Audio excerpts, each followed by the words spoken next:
Bom dia, porque ainda não é meio-dia. Eu não almocei ainda, né? Tô esperando meu almoço aqui chegar. Então faltam uns minutinhos para meio-dia. Então, bom dia, meu povo. Bom dia, meus amores. Ontem a gente não se falou, ontem eu não entrei. Falei assim que der o horário do meu almoço, hoje eu vou conversar com os meus amores. Como é que vocês estão? Como vocês têm passado? Ó, já deram boa tarde aqui, então alguns já almoçaram, né? Eu ainda não almocei, não. Bom dia, boa tarde para todo mundo.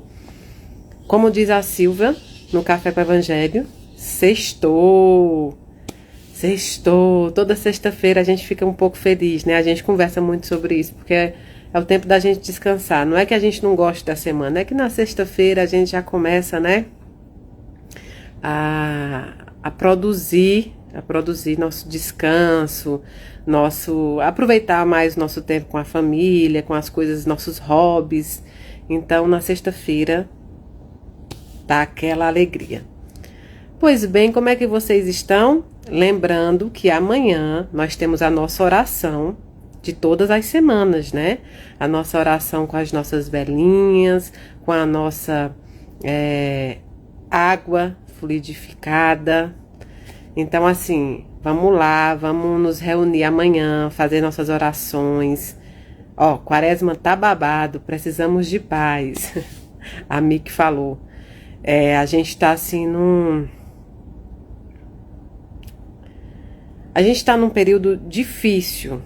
Eu acho que sempre houveram períodos difíceis na humanidade, sempre, né?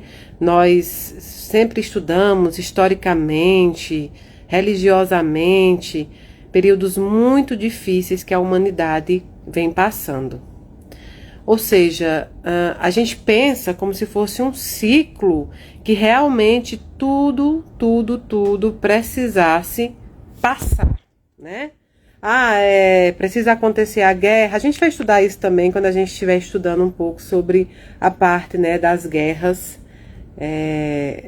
no Espiritismo. Mas vejam bem, eu tenho uma certa aflição de quando a gente traduz esses acontecimentos como guerra, como violência, doença, pandemia, epidemias. Eu tenho um certo desconforto em fazer com que as pessoas acreditem que isso a gente estava precisando passar. E não é verdade. Muitas coisas que a humanidade passa, que nós passamos também no individual, nós precisamos resgatar a nossa responsabilidade. As guerras não acontecem porque tem que acontecer. As guerras acontecem porque seres humanos não trabalham o seu ego, a sua ambição. Seres humanos não trabalham a humildade. Seres humanos não trabalham o seu eu. Porque guerras são pessoas mais velhas enviando pessoas mais novas para morrerem pela sua ambição. Isso é guerra. Então, a gente não pode colocar tudo no espiritual. A gente acaba colocando pandemia no espiritual, guerra no espiritual. Tudo faz crer que o divino é culpado pela situação, ou porque ele quer, E isso não é verdade. Definitivamente isso não é verdade.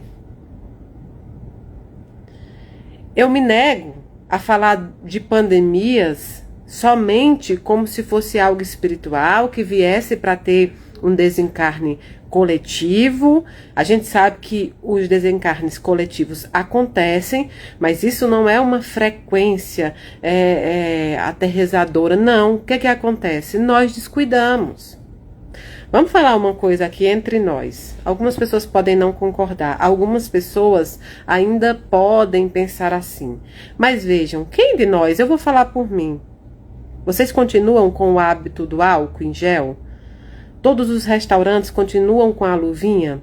Você hoje, quando gripa, você coloca a sua máscara? para não passar para outra pessoa, porque você não sabe o que você tem? Não, né? Não, a verdade é que não. Você continua lavando as suas compras, as embalagens, quando traz do mercado? Não. E isso não é somente uma questão de ser feita na pandemia, é também de higiene. É uma coisa normal. Se nós agíssemos assim, provavelmente nós evitaríamos muitas doenças que são transmissíveis e pior, a gente evitaria muita morte. Porque não é só o Covid que mata. Uma gripe pode matar alguém que já está com a imunidade baixa, um idoso, uma criança, pessoas que têm comorbidades. Às vezes, uma gripe que você passa para aquelas pessoas pode matar outra pessoa. Então, a gente pensa muito no espiritual, em colocar a culpa do espiritual, mas a gente esquece a nossa responsabilidade, enquanto humanos também. Tem um livro na Bíblia, que é Levítico, que usam como profecia, né, que usam como algo profético, mas esse livro era totalmente sanitarista, numa época em que tudo que acontecia ali matavam várias pessoas de uma vez. Levítico diz que não se pode comer carne matada há 3 dias. E lá está como se fosse algo espiritual, uma proibição espiritual, uma proibição do divino. E não é verdade, aquele livro foi escrito de forma sanitarista para evitar tantas mortes naquele percurso, que era do deserto.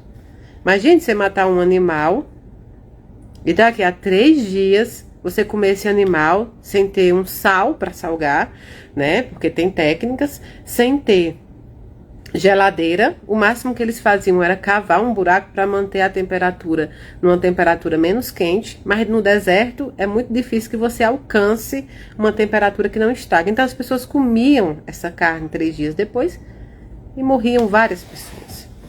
Então assim, nós muitas vezes deixamos de aprender com aquilo que nós pregamos. Nós pregamos todas as religiões. Nós somos católicos, evangélicos, nós somos espíritas, nós somos espiritualistas, nós somos umbandistas, candomblecistas, enfim. Nós pregamos a paz dentro da igreja, dentro do templo, dentro do centro espírita. Porém, muitas vezes o que nós pregamos lá não é o que nós vivemos quando a gente sai daquela porta. Então é preciso repensar as coisas que acontecem nesse plano com um olhar também humano. Tá fácil, tá ficando muito fácil a gente colocar a culpa em Deus, na espiritualidade. Nem tudo é obsessor, às vezes é perversidade somente, né? A gente precisa entender que as nossas ações configuram não só para nós, mas para a coletividade, situações que todos nós enfrentaremos juntos. Já viu aquela mãe? Minha mãe tinha uma coisa que eu detestava, que era assim: não importa quem está errado na briga, vai apanhar as duas. Então não importava se a minha irmã começou a briga ou se eu comecei a briga, as duas iriam apanhar. A gente parou muito de brigar porque, independente de quem estava certo, de quem estava errado, nós duas iríamos arcar com aquele prejuízo. E assim funciona com o mundo, só que a gente não está aprendendo. A gente não está aprendendo. Se você prega amor, mas não segue isso, pare de pregar, é em vão. É em vão, não adianta pregar Jesus se seus conteúdos, se seus atos são ruins. São ruins, não adianta. Não adianta isso. Não adianta postar versículo bíblico, música gospel no YouTube, enfim. Não adianta se você não vai viver isso. Mayra, mas eu vou fazer mesmo. Pronto, continue fazendo. Isso é uma escolha sua. Mas não adianta. Acho que foi Chico que disse, né, que é absolutamente inútil, né, orar a Deus e prejudicar o seu irmão. Então, assim, a quaresma tá difícil mesmo. E eu vou dizer uma coisa para vocês. Pode ser que para alguns médios isso não aconteça.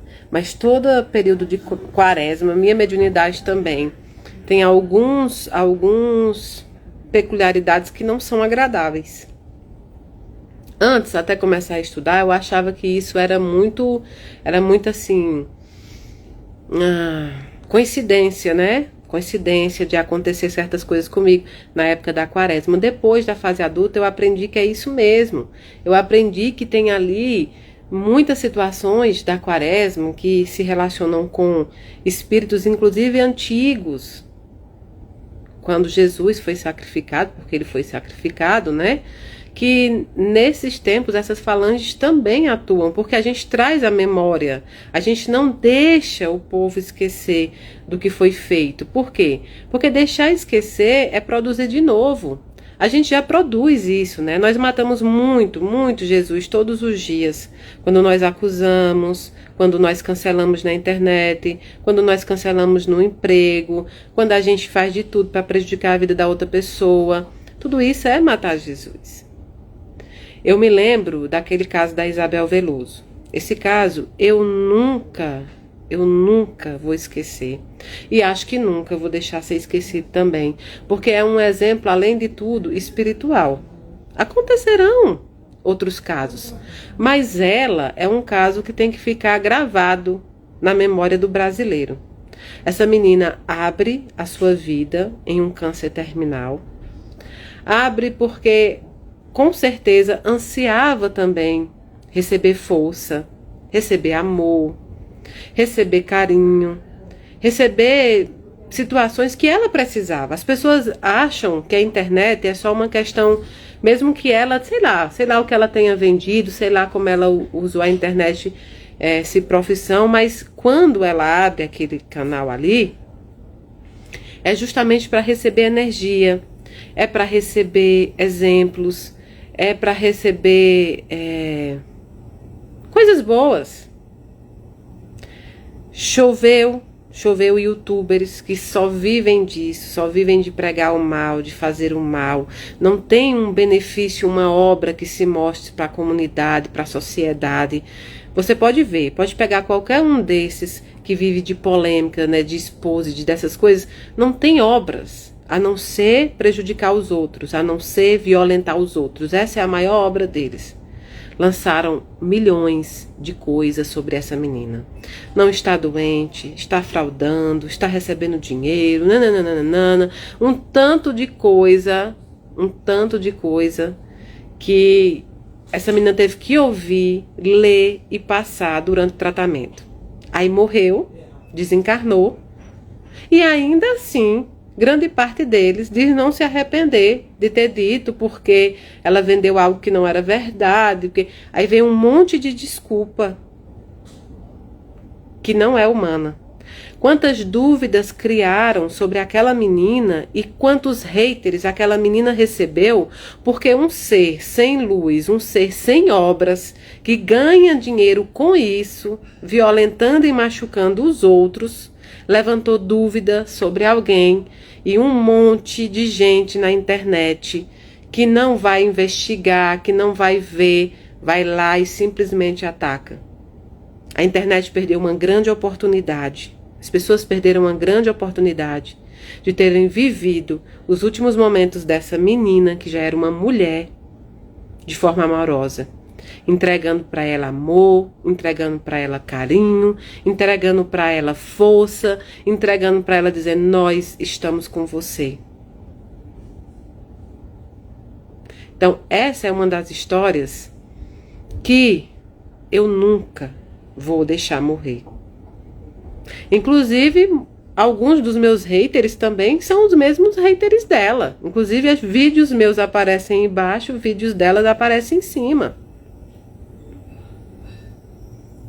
Então, assim, é desproporcional a violência que nós causamos com as pessoas e depois pedimos paz. Depois pedimos paz no mundo. É uma coisa desproporcional e hipócrita. Como eu peço paz para o mundo, como eu estou preocupado com as pessoas que estão vítimas de guerra, se aquelas pessoas que estão perto de mim eu provoco a violência. Isso não existe. Isso não existe. Então, a Isabel Veloso fica como um grande exemplo do que nós conseguimos causar na vida das pessoas. Agora, eu não compreendo como uma pessoa passa a vida tentando causar coisas ruins nas outras. Que oportunidade perdida é isso? Que relevância essas pessoas irão ter? É muito difícil. É extremamente difícil. Outra coisa também que é a blusa do Pernambuco, ó. Pernambuco, meu país. Hoje eu vim de Recife também, vim de Pernambucana hoje trabalhar. Veja, tem outros casos. Tem um caso da menina lá, né?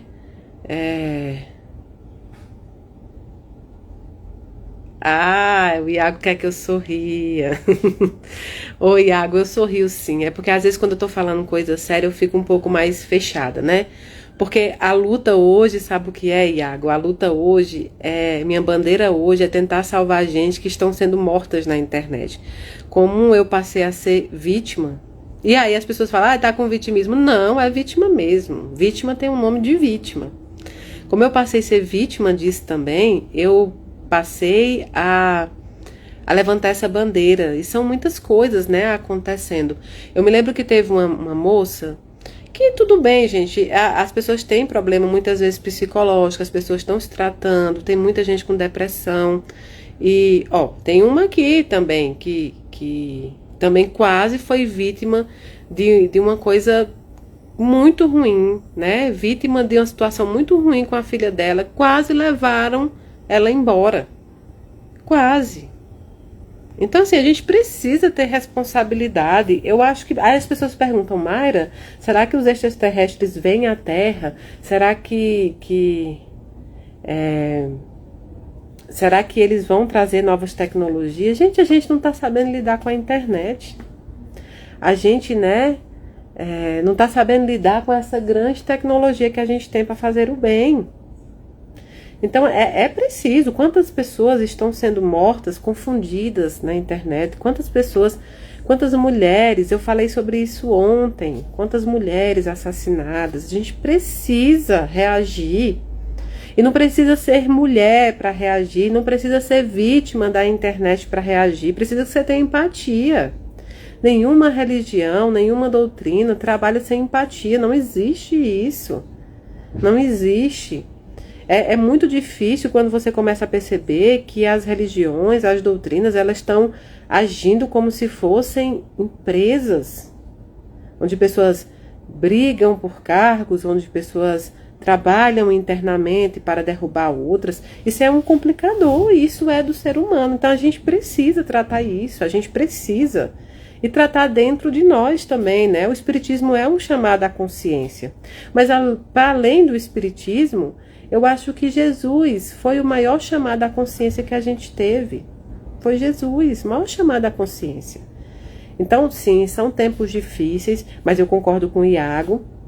A gente não pode se entristecer, não pode deixar a maldade do mundo parecer normal pra gente. E eu acho que o Iago tem razão. Eu acho que um sorriso pode salvar o dia de alguém. Ontem, quando eu terminei de fazer o trabalho aqui no Ministério, eu saí e uma pessoa que trabalha aqui também, ela veio e falou, Mayra, eu quero falar com você. E aí eu falei, oi, tal, porque às vezes as pessoas me conhecem aqui, né? E aí eu fui e falei assim pra ela, claro, fala. Ela disse, Mayra, você não sabe que você me salvou de uma depressão profunda. Gente, o meu dia ficou assim, colorido o dia inteiro colorido. Uma pessoa olhar pra você e achar, mesmo que erroneamente, porque não foi eu que salvei ela da depressão. É a espiritualidade que junto com o querer dela, salva ela, né, daquele abismo que ela estava. Mas mesmo assim, eu recebi aquilo ali como um exemplo de que o caminho é esse. o caminho seja esse. Então, assim, tem coisas boas também acontecendo no mundo. Tem pessoas lutando para fazer um mundo melhor. Tem pessoas lutando, não é para ser salvador. A gente sabe que a gente não é salvador. Tem pessoas lutando para se melhorar. Platão dizia que o maior presente que você pode dar para uma pessoa que você ama é o seu engrandecimento enquanto humano.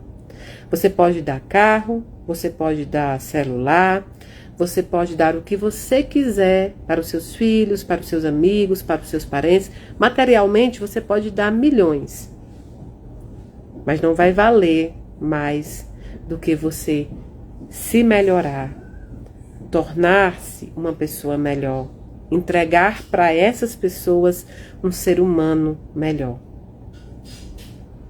Então, isso eu aprendi no caminho. Eu não preciso tentar entregar o maior. Eu preciso ser melhor para entregar aquilo que eu sou e aquilo que eu tenho. Quando eu entrego aquilo que eu sou, eu estou entregando uma verdade. Quando eu entrego algo material, nem sempre diz respeito a mim, diz respeito à minha capacidade de comprar algo. Então, tem coisas boas acontecendo no mundo, tem muitas coisas boas. Tem um Instagram que ele fala assim, as coisas boas que estão acontecendo no mundo e que ninguém comenta. A gente também precisa, né? A gente precisa consumir coisas boas, a gente precisa também consumir coisas que amaciem, né? Que afaguem o nosso coração também. É uma necessidade que nós temos. E olha só, falando em necessidade, eu queria mostrar para vocês esse livro aqui. Let Them. A teoria Let Them. Deixa pra lá. Esse livro foi indicado por um espírito para mim. Antes de desencarnar, ele leu esse livro e ele me indicou. A princípio eu falei, não sei, não é bem o tipo de livro e tudo, mas depois que eu comecei a ler esse livro, é muito, muito bacana. Muito bacana esse livro. Eu queria ler uma partezinha para vocês dele falando, ó.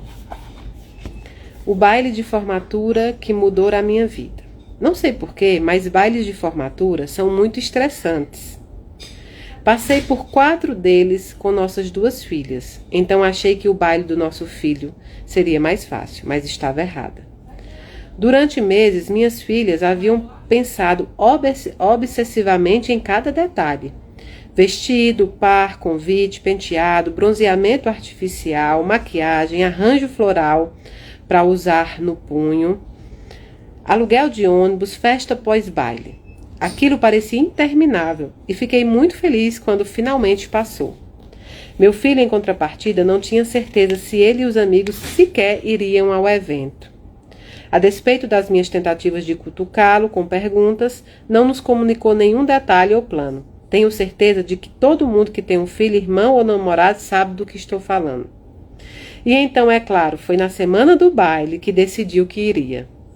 Tudo foi uma correria de última hora, o smoking, o tênis que ele queria usar, a organização, até a escolha do par. Uma questão sobre qual nossas filhas haviam agonizado durante meses foi deixada para as últimas 48 horas. Quando chegou o dia do baile, milagrosamente tínhamos o smoking, o tênis, o par e o local para as fotos. De alguma maneira, acabamos dando uma festa pós-baile em nossa casa.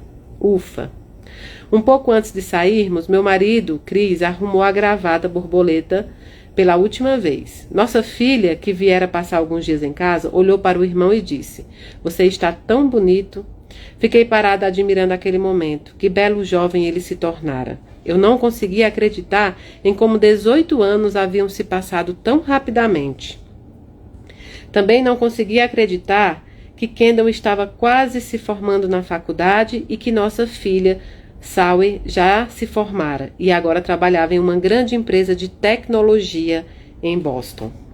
Enquanto estava parada na cozinha, permiti que esse fato tomasse conta de mim. O tempo estava passando e eu queria que ele passasse mais devagar. Isto que é cruel em relação ao tempo. Ele continua a passar, quer você desacelere, quer não. O tempo que você tem com as pessoas que ama é como um cubo de gelo derretendo. Em um minuto ele está lá, no dia seguinte não está mais. A triste verdade é que não podemos impedir o cubo de gelo de derreter. A única coisa que podemos fazer é aproveitar ao máximo o tempo que temos com as pessoas que amamos. Enquanto o temos. Em momentos assim, quando realmente paro para pensar, sempre fico um pouco triste. Não sei você, mas eu me sinto correndo pela vida sem me dar permissão para realmente aproveitá-la. E fico tão incomodada com coisas desimportantes que às vezes acaba estragando os breves momentos que tenho com aqueles que eu amo. Eu realmente precisava ter me estressado tanto com a correria de última hora e descontado no meu filho? Não. Tenho certeza de que você entende, mesmo que não tenha filhos indo a bailes de formatura. Talvez você tenha permitido que os comentários de sua família arruinassem as férias que passaram juntos.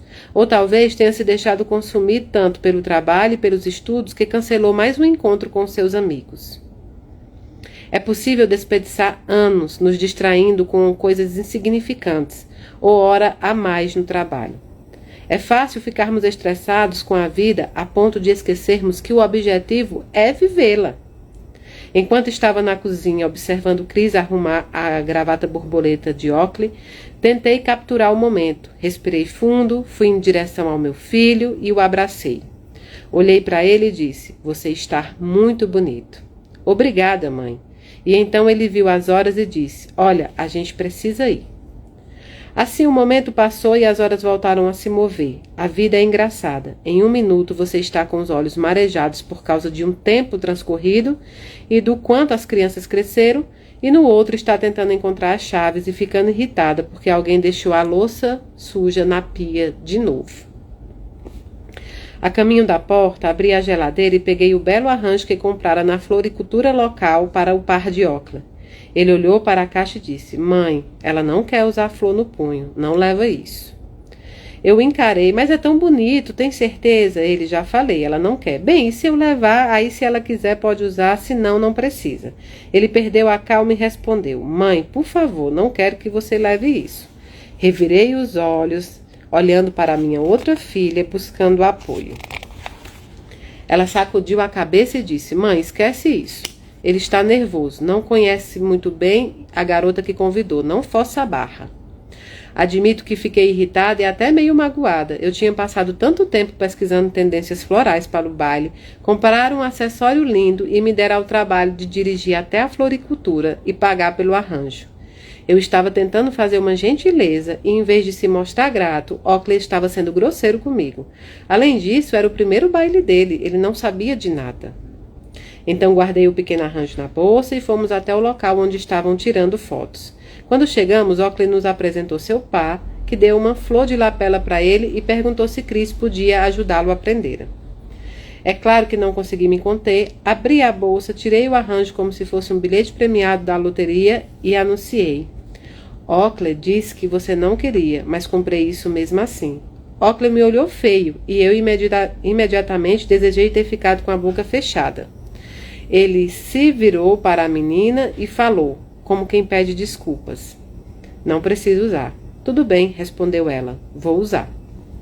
Foi então que notei que ela tinha montado o próprio arranjo que já estava no seu punho. Kendall revirou os olhos.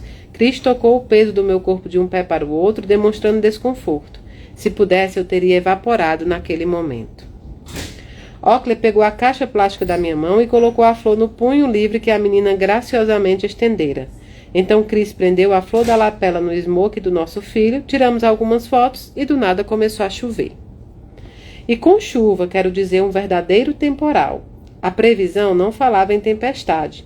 Então nenhum dos 20 jovens em trajes de gala ou seus pais tinham uma capa ou ao menos um guarda-chuva. Eles vão ficar ensopados, pensei. Mas nenhum deles pareciam preocupados. Continuaram a conversar em grupos e foi então que eu ouvi alguém perguntar: "O que vocês querem comer?" Eu me aproximei de Oakley e sussurrei: "Oakley, vocês não fizeram reserva para o jantar antes do baile?" Ele disse não. Olhei para o marido e perguntei: "Eles não fizeram reserva?" Ele sacudiu a cabeça: "Parece que não." Isso não parecia incomodar o meu marido nem meu filho. Mas, nossa, O quanto aquilo me incomodava. Como 20 jovens não haviam feito reserva ou planos para jantar antes do baile. Kendall tinha resolvido isso meses antes. Oakley e seus amigos continuaram a discutir. Então, o que vocês vão fazer? Oakley respondeu daquela maneira. Acho que vamos para Amigos. A Amigos Taqueria era uma excelente lanchonete de táxi no centro da cidade. Tem 4 mesas, o lugar inteiro é do tamanho de uma cabana. Todas as mães travaram e até os pais começaram a questionar a ideia. 20 jovens em traje de gala planejavam sair naquele tempo, sem guarda-chuva ou capa, e ir a uma lanchonete onde coubesse 10 antes do baile. Sabe a sensação de quando seu corpo está 2 passos à frente do cérebro e você não consegue se impedir de dizer ou fazer algo? Em minha defesa, nunca fui a única a interferir. Dezenas de pais agora tentavam cercar os filhos para assumir o controle. Peguei meu telefone e comecei a procurar restaurantes. Nada, não havia nada. Não consigo fazer reserva em lugar nenhum. Foi então que minha filha segurou a minha mão, me puxou para perto e disse: Mãe, se Oakley e os amigos querem ir a um lanchonete de taco, deixa eles. Mas o lugar é muito pequeno. Mãe, deixa eles. Mas isso vai estragar o tênis. Deixa eles estragarem. Kendall, os tênis estão no avião. Mãe, você está sendo chata. Deixa eles chegarem ao baile com a roupa molhada. Deixa eles comerem onde quiserem. O baile é deles, mãe, não seu. Deixa pra lá. O efeito foi imediato. Algo em mim relaxou. Dava para sentir a tensão desaparecendo. Minha mente parou de funcionar no modo frenético e o estresse tentou controlar. Deixa pra lá. O baile é deles. Não seu. Para de controlar, julgar ou comandar. Deixa pra lá. Foi o que eu fiz. Enquanto os outros pais tentavam microgerenciar os filhos, fui até a Oakley e disse: O que foi agora? Perguntou ele. Aqui estão $40 para Amigos. Respondi. Espero que o baile seja maravilhoso. Ele sorriu de orelha a orelha, me deu um abraço apertado e disse: Obrigado, mãe. Sei que vai ser. Então vi que meu filho e seu pai saíram sob a chuva torrencial. Olhei enquanto corriam pela tempestade, com a lama manchando o vestido dela e estragando o tênis novo dele, e não me importei. Na verdade, achei até fofo. Mal sabia eu que aquele momento modificaria profundamente meu jeito de encarar a vida. Deixa pra lá. Que ideia incrível. Então esse livro é a teoria Let Them, deixa pra lá. E ele fala exatamente sobre como nós nos posicionamos às vezes de forma tão dura a fatos que acontecem na nossa vida, né? Nós tornamos eles algo pior do que eles realmente são. Nós muitas vezes buscamos o conforto, buscamos ter tudo controlado, e a gente não vai ter. Não tem ninguém que possa realmente controlar tudo que acontece durante a vida. Controlar os seus passos, os passos alheios, aquilo que os outros podem fazer, aquilo que os outros podem prejudicar. Então, de fato, esse livro vem trazendo algo que é simples, mas que nós não fazemos. Deixa pra lá. Esse deixa pra lá significa dizer: não perca tanto tempo, não perca tanta vida se importando com algo que você não tem controle. Não perca tanto tempo tentando controlar aquilo que não faz parte de você. Não perca tanto tempo tentando caminhar um caminho que não é seu. E é muito, muito difícil isso, porque a gente perde minutos preciosos que a gente pode utilizar de outra forma. Eu tiro por mim mesmo. No caminho da psicografia, no caminho da Casa da Caridade, no caminho, tudo isso, eu enfrentei coisas que me machucavam profundamente. Me machucavam de uma forma que eu não conseguia entender, só que eu não consigo controlar os outros. Eu não consigo controlar a opinião alheia. Eu não consigo controlar o comportamento dos outros. Eu não consigo controlar o querer dos outros. Eu não consigo controlar aquilo que os outros fazem. Eu só posso ter um mínimo controle meu. E muitas vezes a gente nem consegue. Então, esse livro, ele tem uma leitura maravilhosa, uma leitura muito fácil e que mexe profundamente. Uai, deixa pra lá. Deixa pra lá porque você não vai conseguir resolver todos os problemas no tempo que você quer. Deixa pra lá porque você não vai conseguir modificar as pessoas. Deixa pra lá. Aquelas pessoas que te amam, que gostam de você, que confiam em você, tudo isso, você vai ter. Todas as outras, deixa pra lá. Uma situação tá muito difícil na vida, não tem remédio, pronto, tá resolvido. Se não tem remédio, tá resolvido. Se tem remédio, você vai buscar. Então deixa pra lá. Aqui, ó. A teoria let them, deixa pra lá. Teoria let them, deixa pra lá. Mel Robbins. Então, é preciso que a gente deixe pra lá coisas que não nos pertencem. Controlar o incontrolável não vai acontecer. Tente controlar o que você pode. Você pode mudar, o que você pode fazer, o que você pode modificar, o que você quer ficar. Tudo isso faz parte disso, da sua escolha. Agora, todo o resto, deixa pra lá. Hoje, quando eu escuto, Mayra, tem alguém falando mal de você, deixa pra lá. Eu, por algum motivo, eu já fui herói nessa história e agora sou vilã. Tem um motivo aí. Deixa pra lá. Você não pode ser responsável pelas frustrações alheias, pela mentira alheia, pelo caráter duvidoso alheio. Você não pode ser responsável por aquela pessoa pensar algo que você não é. Você só pode ser responsável para se transformar naquilo que você precisa ser. Deixa pra lá. Ah, mas aí as pessoas vão acreditar nas mentiras contadas. Deixa pra lá. Quem acreditar é porque não se deu o trabalho de conhecer você. Deixa pra lá. Até no trabalho a gente faz isso, né? Tem coisa aqui que eu falo, meu Deus, não vou conseguir resolver, tá esgotando o prazo e aquela confusão e você preocupada e, enfim. Até que alguém fala, não tem jeito, não dá pra cumprir o prazo. Aí você precisa pensar, posso prorrogar? Tem uma outra solução? Não tem? Deixa pra lá. Deixar pra lá também é deixar passado, deixar as situações que aconteceram pra trás. Não é não viver a dor. É viver a dor, botar ela na prateleira, no lugar dela. Lá, deixa pra lá. Então, esse livro é... Ah, não, Caiana, agora aí você foi longe, né? Também não é assim, ó. Não vão no profundo, não, Caiana aí. Pra que trabalhar? Deixa pra lá. Não, não é assim também, não. Não leve tudo também assim ao pé da letra, não, porque já pensou? Menino, não é não, Deus me livre. Tem que trabalhar. Como é que a gente vai pagar os cartões de crédito, esses negócios aí? Tem que trabalhar. Inclusive, eu gosto muito da ideia de fazer uma dívidazinha parcelada, que se dá uma força, que é uma coisa que lhe dá força para trabalhar, meu filho, é a fatura do cartão. Quando você pensar que ela vai chegar no dia 2, você vai trabalhar feliz da vida. Oxi, é um incentivo e tanto. Ah, eu queria motivação para trabalhar. Faz uma dívida em 12 vezes. Sério, faz uma dívida em 12 vezes. Eu fiz uma viagem uma vez para Machu Picchu, né? Porque eu tinha um sonho de conhecer Machu Picchu.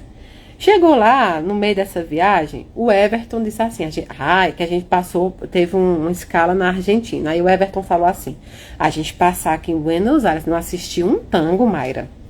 Isso todo mundo com dinheiro contado, não vou mentir. E aí a gente falou, a vida é só uma, vamos assistir esse tango? E qual é o tango, né, que é melhor aqui? Aí Everton começou a procurar, achou um que era o melhor, que chamava Tango Madeiro, se eu não me engano. Aí Everton foi e comprou esses ingressos para todo mundo. E comprou e falou assim, olha, não é tão caro. Não é tão caro. Aí comprou assim num valor, né? Num valor que é bom, é caro pra gente, mas não é que a gente não consiga pagar. Isso a gente comprou, acho que umas 10 horas da manhã. Quando deu, e o tango era 7 horas. Quando deu umas 3 horas da tarde, ele recebeu uma mensagem lá desse pessoal da Argentina, dizendo que ele havia comprado os ingressos que era o valor para o povo de lá, não para turista, que tinha essa diferença. Que para o povo local, para os argentinos era um preço e para turista era outro. Gente, esses ingressos, a diferença que a gente pagou era o triplo. Aí sim, aí saiu de qualquer coisa que a gente podia ter naquele momento. Fizemos o quê? Parcelamos. Essa viagem, gente, eu não sei quantos anos tem. Nós terminamos de pagar ano passado, gente. Tinha uns 2 anos que a gente vinha pagando essa viagem. Parcelado no cartão. A África eu ainda nem terminei, inclusive, né? Eu tô querendo fazer outra dívida. Então, não tem coisa que te dê mais impulso para trabalhar do que um cartãozinho de crédito, um negocinho assim, né? Uma coisa para te estimular. Bom demais. E meus livros que eu tenho que comprar? Vou comprando os livros na Amazon, né? E aí aquela parcelinha vai entrando. Quando você vai pagar o cartão de crédito, como é que pode? De 20 em 20, de 30 em 30, de repente você tá... É isso. Vivemos, Jaqueline, vivemos o tango, foi lindíssimo, comemos lá, porque tinha jantar, né? Tinha jantar. E aí, meu filho, tem que ficar com essa lembrança por muito tempo. Aí, ó, deixa pra lá, Mari, daqui a 5 anos some. Ai, Iago, não dá não, Iago. Não dá não, porque aí como é que a gente vai parcelar as outras coisas quando precisar do nome, né? Então assim, é complicado, mas é uma forma de você, né? Assim como, por exemplo, a gente brinca, mas... Ah, Sementes de Luz, é verdade. É que um desses perseguidores aí, dentro do processo, né? Das perseguições, eu coloquei o meu cartão de crédito. Eu coloquei meu cartão de crédito lá. E aí, um deles tirou lá, seja lá quem for, tirou o boleto, tirou lá o negócio do cartão e publicou num desses TikToks anônimos. Aí lá, gente, lá tem a Amazon lá, gente. Lá tem os livros que eu compro. Publicou lá minhas dívidas. É muito triste isso. Ainda bem que pegaram o cartão, ainda bem que eu mandei, né? Essa fatura era uma das menores, misericórdia, né? Ser humano não tem nem paz. O médico não tem paz para nada. O médico não pode nem dever. A criatura não tem um dia de paz. Tem que ter as dívidas expostas. Fiquei feliz só que porque, assim, não tinha pago o mínimo, né? Acho que eu tinha pago a fatura inteira. É pelo menos isso. Mas o ser humano não tem nem condição. Acho que tinha até uma loja que eu comprei umas calcinhas de algodão. Até isso saiu. Médio não tem paz. De jeito nenhum. É isso mesmo. É isso mesmo. Então, na vida espiritual também, podia ter pago a fatura, não era não, Marta? Mas não pagaram, não. Eu continuei com a dívida. Gente, isso seria cômico se não fosse trágico, né? A que ponto que eu cheguei. Até minhas dívidas já expuseram. É demais, viu? Muito. Assim mesmo. Assim mesmo. Daqui pra lá... Também, minha filha, agora a minha vida é um livro aberto. Minha vida, meu guarda-roupa, o lugar que eu trabalho, não tem mais nada na vida para esconder. Deus é mais. Então, assim, ó, na nossa vida espiritual também, as calçolas. Vocês também não perdoam, isso mesmo. Pior que é num lugar que é calçola mesmo. Mas tá bom, pelo menos agora sabe, né? Pelo menos agora sabe. É tão chato você ver suas dívidas lá, a Amazon lá truvando no cartão de crédito. E eu lá. Gente, que situação, né? Pesada. Mas é assim mesmo. Pelo menos eu pago as minhas dívidas, né? Não vai ter processo contra mim, nenhum, não vai achar nenhum processo contra mim, contra alguém que executou uma dívida que eu não tenha pago. Eu sou excelente pagadora. Coitado, né? Expuseram também o salário dele. Meu marido é concursado. Expuseram o salário do coitado lá como se fosse um crime. Um crime. Estudar 3 anos sem sair de um quarto para um concurso. Uma luta danada, deixando pra lá a vida e tudo. Estudando 18 horas por dia. Aí expõe lá como se ele fosse um cargo político, como, né? É demais, gente. É demais. Misericórdia. Tudo lá. para exposto. É verdade. Não, e assim... não, eu sorrio porque, gente, é estranho, né? É muito estranho, assim. De repente, eu sempre fui uma pessoa muito tímida, muito reservada. Então, a minha vida inteira, eu resolvi, assim, ficar escondida. Eu me escondi muito tempo, né? Então, minha vida sempre foi muito reservada. E hoje, até minhas calçolas estão expostas na internet. Tudo. Porque o cartão de crédito, né, que a gente usa lá, tá tudo lá, meu Deus, misericórdia. Misericórdia, é assim mesmo. Acontece, né? Então, assim, as calcinhas eu pensei que era IA. Não, né? Eu não sei, só se fizeram só se fizer também um IA, que eu não vejo esses vídeos mais, né? Eu tomei a decisão de não vê-los, eu não vejo mais o que estão botando. Pode ser que tenha um IA lá, mas se for calcinha grande, Caiana é minha mesmo, vê a calçola mesmo. Calçola mesmo. Inclusive, às vezes, manhã manda do Ceará pra mim. Então, na vida espiritual, né? Na vida espiritual, a gente também precisa de motivação.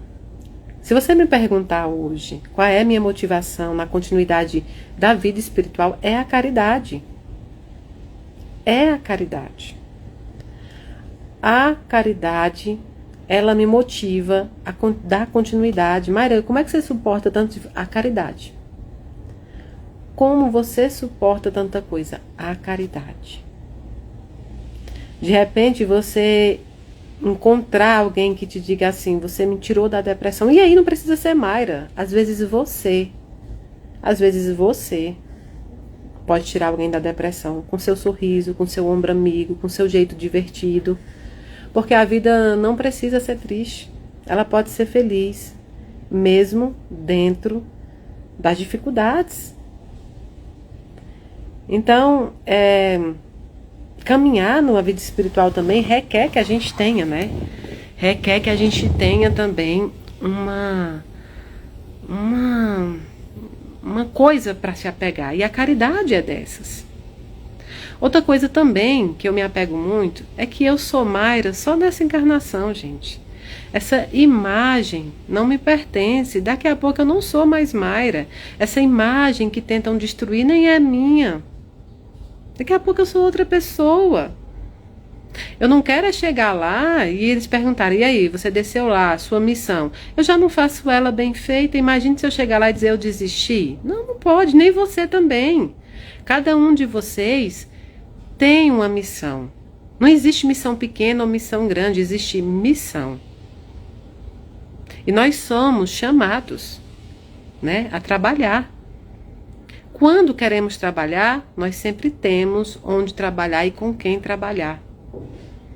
Então, ó, a minha irmã aí, falei de você agora, né, quando a gente brigava, a mãe batia nas duas, eu dizendo aqui pro povo, dando um exemplo. Caiana e Mayra, eles estão criando karma. Olha só. No Espiritismo, nós dizemos que tudo que nós plantamos, nós colhemos. Quando você prejudica, quando você tenta acabar com o médio, quando você tenta prejudicar o médio, não é o médio que você está prejudicando, não é Mayra Rocha, né? Ou então o padre, Não, não é. Você está, na verdade, prejudicando um trabalho que é do Cristo e não meu. Então, vejam bem, as pessoas que tentam prejudicar trabalhos de caridade, trabalhos, né, da espiritualidade, elas não param para pensar porque elas acreditam não serem prejudicadas. Veja bem, quem fala mal de mim, quem fala mal da casa, da caridade, quem inventam essas mentiras, eles estão preocupados se 1000 famílias vão ter o que comer? Não, porque eles estarão comendo, né? Eles estão preocupados se as pessoas, as 22 pensões de câncer, irão receber a pensão mensalmente? Não, eles não precisam. Mesmo que eles tenham um câncer na família, eles têm o plano de saúde que podem, né? Eles estão preocupados se o pessoal de Santa Maria, o pessoal do Irmã Dulce, lá no interior do Goiás, vão ter as marmitas para comer? Não, eles estão comendo. Então, eles não têm essa preocupação espiritual porque para eles a vida é essa daqui. Mesmo que se digam espíritas ou católicos, ou enfim, mesmo que se digam que terem crença, eu acredito que eles realmente não creem nisso. Eu realmente não posso achar que eles creem, porque se a crença fosse formada, eles não praticariam o mal que eles saberiam que iriam colher. Então é muito lindo, mas é muito, cara, é muito lindo as pessoas fazerem tantas coisas erradas com pessoas que tentam fazer o bem, com pessoas que tentam. Não é porque a gente é santo, não, gente. A gente não é santo, não. A gente tem milhões de problemas e erros. Mas quando as pessoas tentam prejudicar um trabalho desse monte, elas estão pensando só na inimizade ou na raiva que elas angariaram pela outra pessoa. Eles não pensam em me prejudicar, sabe por quê? Porque se parar também com os projetos da Casa da Caridade, eu, Mayra, tenho uma profissão estabilizada, o financeiro estabilizado. Não sou eu que iria sofrer materialmente. Agora, eu sou incapaz de não sofrer espiritualmente. Eu sou capaz de não sofrer vendo que pessoas ficarão na mão. Eu sou incapaz de não sofrer vendo que mães não serão consoladas, vendo que mães não serão recebidas, que pais não poderão ter um conforto. Mas essas pessoas não. Na cabeça deles, eles não têm nada a perder. Quem tem a perder é os outros. Quem tem a perder é os outros. Então, você acha que tem preocupação se diminui as doações da casa? Não, pelo contrário. O intuito deles é sempre isso. Quando você tenta cancelar alguém na internet, você tem o intuito de prejudicar aquilo que aquela pessoa faz. Então, o problema deles não é comigo, é com o trabalho. O trabalho da Casa da Caridade, o trabalho do Espiritismo dentro da Casa da Caridade também, eu não estou falando o meu trabalho, é o trabalho da Casa da Caridade e do Espiritismo, que a gente prega lá dentro, faz com que outras pessoas que também se intitulem espíritas tenham vergonha da estagnação que eles são, que eles estão. Em vez de admirarem, em vez de tentar mudar, não, eu preciso acabar com aquele trabalho que está fazendo bem, porque eu não tenho coragem nem empatia para fazer um bem daquele tamanho. Então, aquela luz que aquela casa, que aquela casa espalha, está causando sombras a mim. Se eu não vejo, eu não tenho o que fazer, mas se eu vejo, as outras pessoas irão me cobrar alguma coisa. Eu não posso, eu preciso acabar com aquele trabalho. Porque veja bem, se realmente o pano de fundo dessa perseguição toda são as cartas, eles poderiam muito bem deixar quem quiser acreditar e tentar receber a psicografia. Eles poderiam dar a liberdade das pessoas irem ou não. Mas não. Todo o tempo eles precisam estar tentando prejudicar o trabalho da psicografia, o trabalho da casa, o trabalho da caridade. Eles lançam várias mentiras sobre dinheiro da casa, como se a casa tivesse fortunas. Se a casa ganhasse muito, a gente faria muito mais do que faz. Então, eles não estão nem aí para quem está precisando.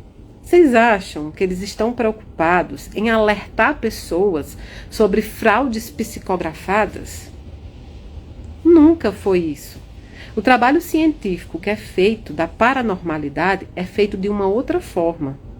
Alguns trabalhos são feitos apenas e somente para levantar o ego de algumas pessoas. Pessoas essas que não pensam que em breve tempo estarão esquecidos. A história já mostrou isso.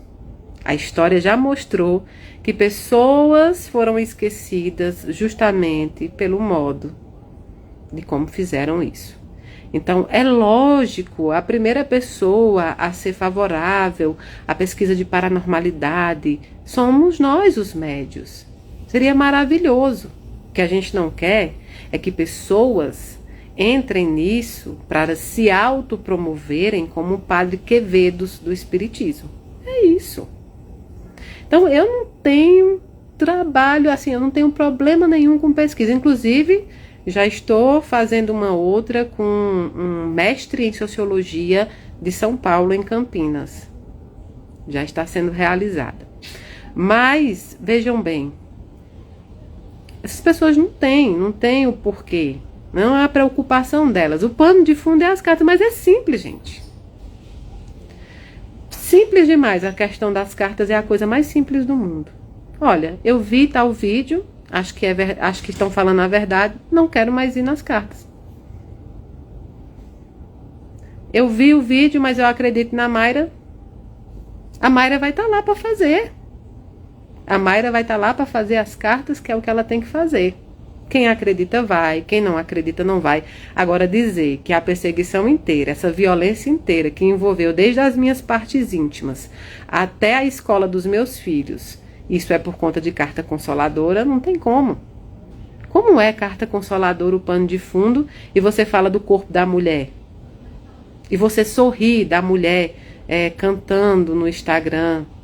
E você fala da vida pessoal da mulher. E você publica o salário do marido da mulher. E você coloca que a mulher é divorciada.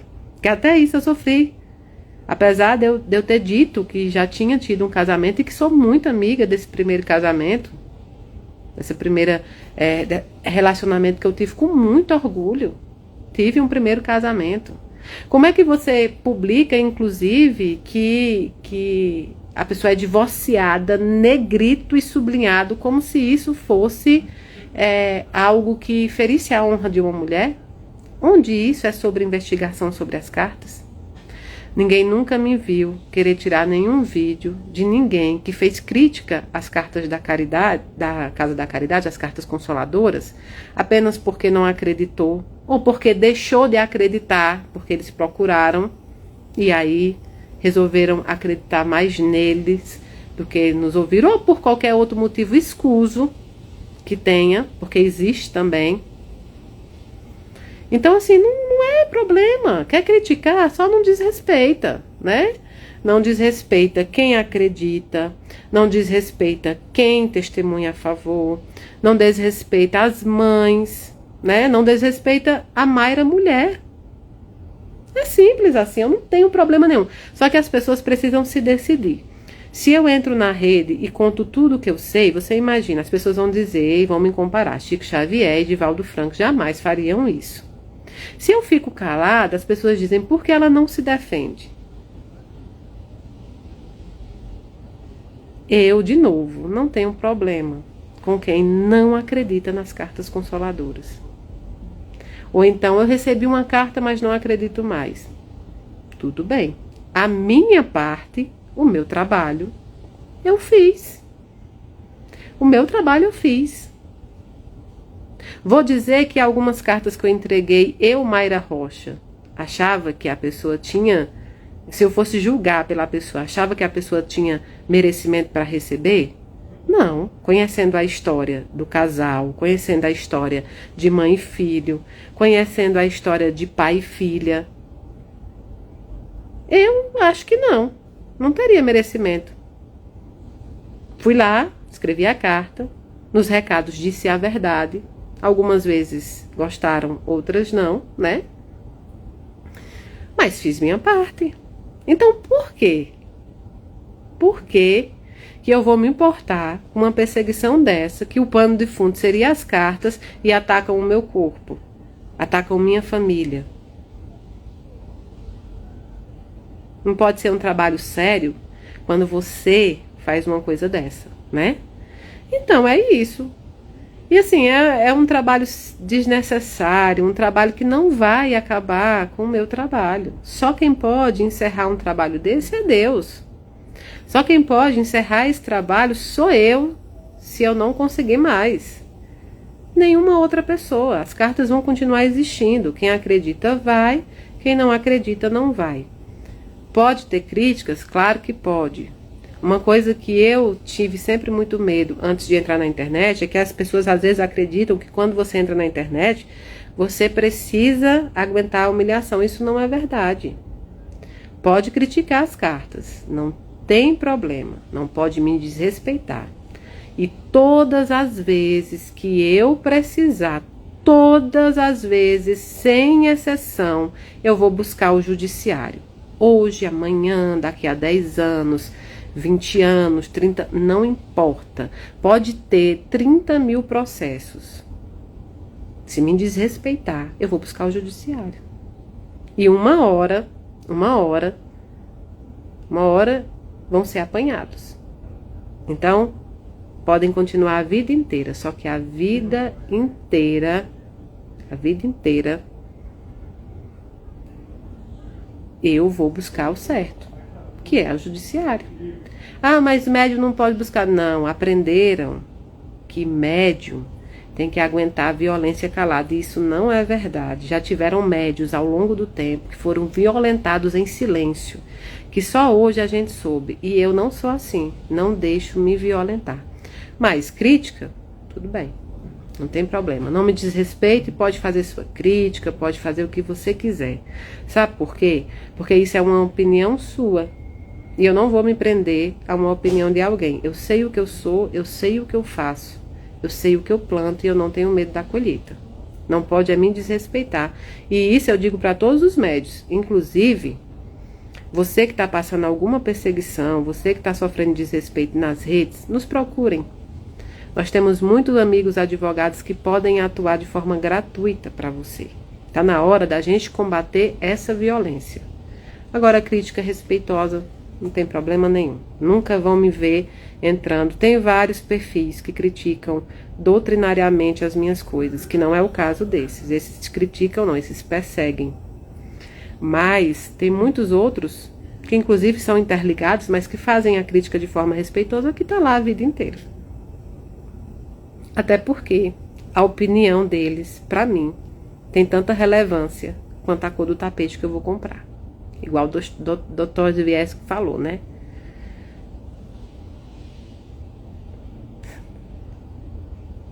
Isso mesmo. Então não tem relevância nenhuma. Então pode criticar. Eu não estou aqui para fazer o papel para nenhum youtuber. Não estou aqui para trabalhar para nenhum deles. Eu estou aqui para trabalhar para o Cristo. E o meu papel está sendo feito. Então, sobre as cartas consoladoras não há tabu nenhum. Acredita, vai. Não acredita, não vai. Quer fazer uma crítica? Ok. Não desrespeite a mulher, a mãe, nem a pessoa. Não inventem mentiras, não criem situações, porque todas as vezes que foram criadas mentiras, situações erradas, eu, Mayra, entrarei na justiça. Ai, mas não posso. Posso porque sou cidadã, porque sou uma mulher, porque sou humano, né? E vou sempre, não vou deixar violentar sobre o intuito da religião e ninguém deve deixar se violentar porque é religioso, viu? Então, se liguem, eu não tenho problema com crítica, mas todas as vezes nós iremos nos encontrar no tribunal da vida. Ah, tá bom, mas não vamos falar mais dessas pessoas, não sabe por quê? Relevância zero. Zero mesmo. Quando eu olho para tudo que a casa faz, quando eu olho para tudo que vocês ajudam a gente a fazer, você olha para lá e fala, gente, é sério. A Mayra, um youtuber te criticou. Cara, você vai lá buscar, você fala, meu Deus, sério? É ele? É ele que tá me criticando? Aí tem duas coisas, gente. Primeiro, alguns são ridículos. E outros, cadê as obras? Eu não...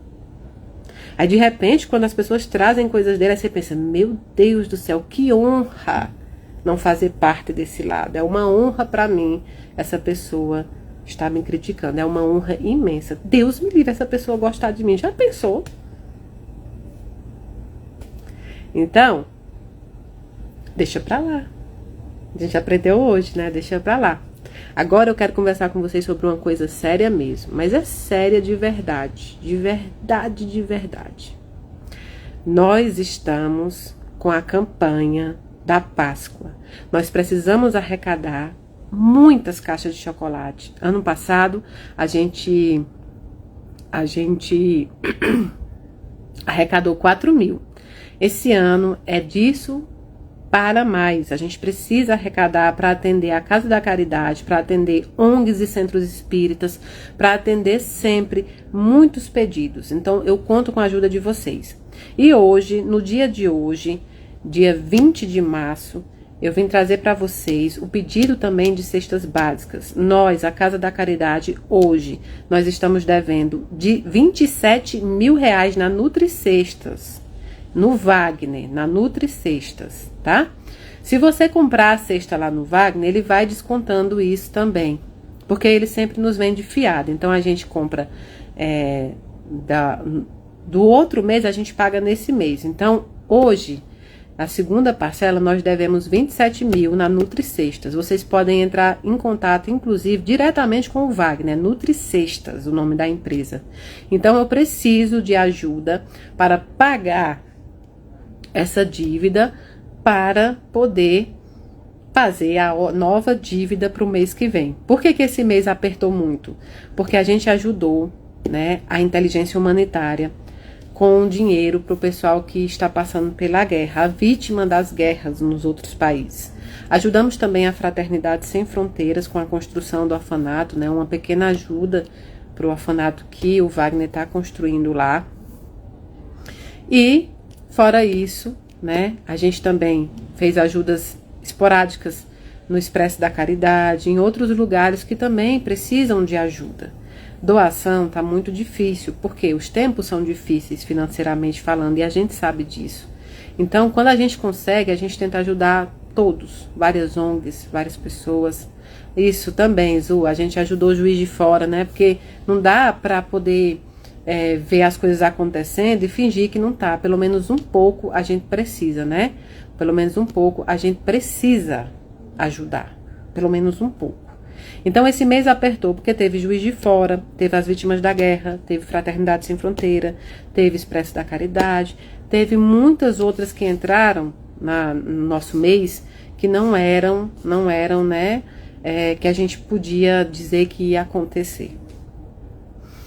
Então, eu preciso da ajuda de vocês para pagar essa dívida na Nutricestas de R$27 mil que nós temos hoje. Gleice, você acha lá o nome Nutricestas. No Instagram é Nutricestas. O dono da Nutricestas é o Wagner, tá? Se você ligar lá, você pede para falar com o Wagner. E aí, o que é que acontece? Quando as cestas vão entrando, ele vai descontando na dívida e no mês que vem, né, a gente fica devendo as atuais. Pagando uma dívida para dever outra, entende? Que a gente faz. A gente divide em duas parcelas.